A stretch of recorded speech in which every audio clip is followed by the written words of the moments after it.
Hi, Sam. Thanks for joining me today. So, as you know, my name is Bailey and I'm a life coach. You mentioned to me in your email that you were struggling with some communication challenges at work. So, before we dive into that, I just wanted to briefly go over a few things. Today's conversation is completely confidential and meant to help you talk more about the challenges you're facing at work. Because this is a coaching session and not therapy, I won't be diagnosing anything or providing any sort of therapy. I'm just here to help support and guide you. Do you feel comfortable moving forward with our session? Yes, thank you.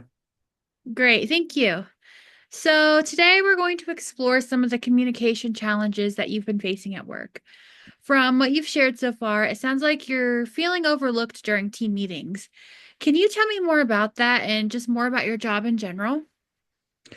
Yes, I do sales for a window company. I like it a lot, but during morning meetings, I feel a bit hesitant to speak up.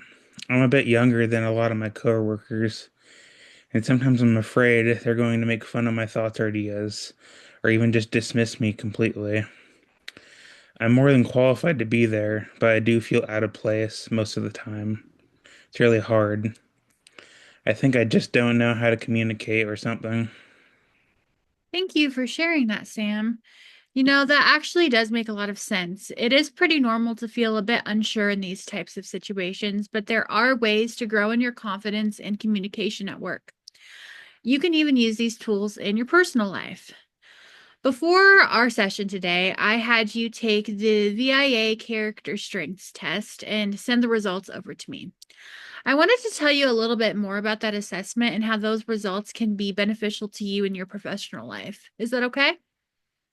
Yes, I would love to hear more about this. So, the assessment basically just helps you understand what your core character strengths are. When you know those strengths, you can apply them to challenges you're facing, whether it's in the workplace, in relationships, or other areas of your life that you're looking to improve.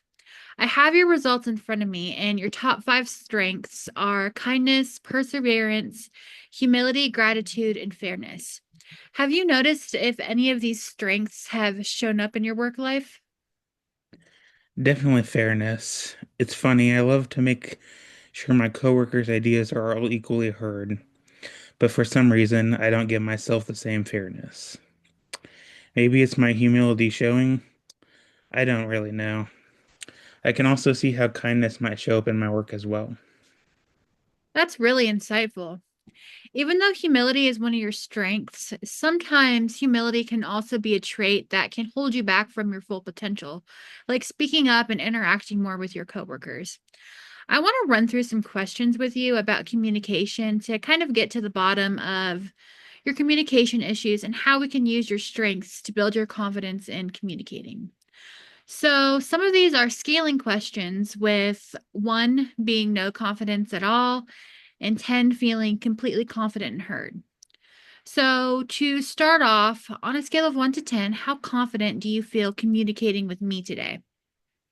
I would say a 6 or a 7.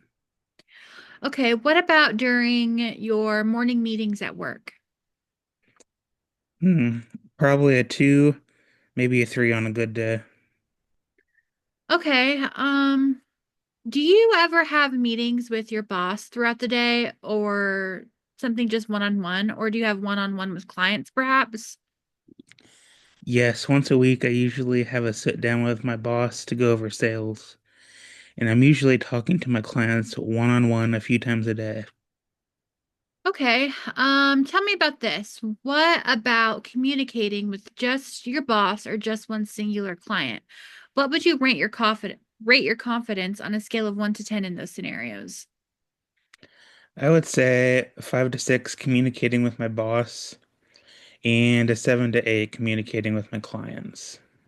Thank you for sharing that, Sam. So, what I would hypothesize is going on with you is not exactly a lack of communication skills.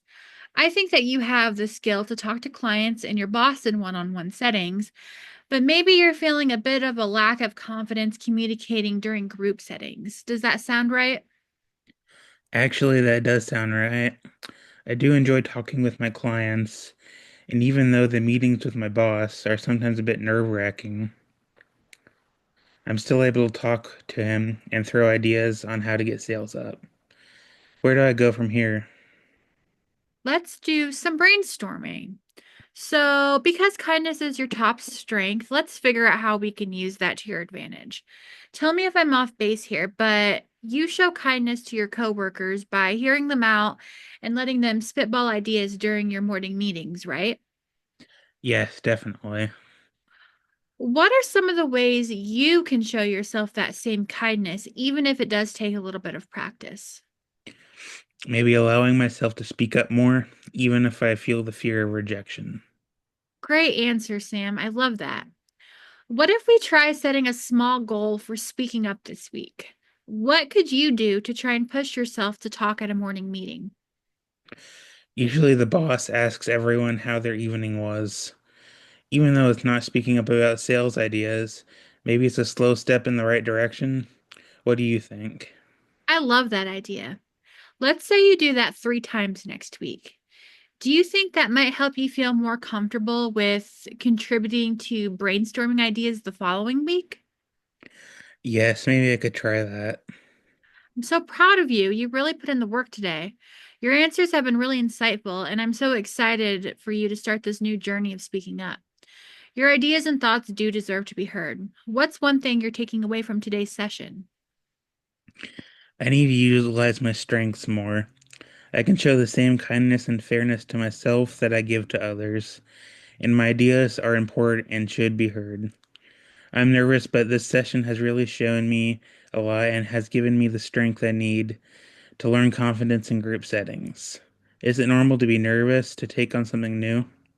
Yes, it's very normal to be nervous trying new things. You're getting out of your comfort zone. For so long, you've conditioned yourself to believe that your words aren't worthy to be heard. It can be really uncomfortable speaking up at first, but with practice, I know you're going to get better. You already have the skills. You got this. Thank you, Bailey. Of course, Sam. Thank you for being so open and vulnerable during this first session. I can't wait to watch your growth. See you for the next session.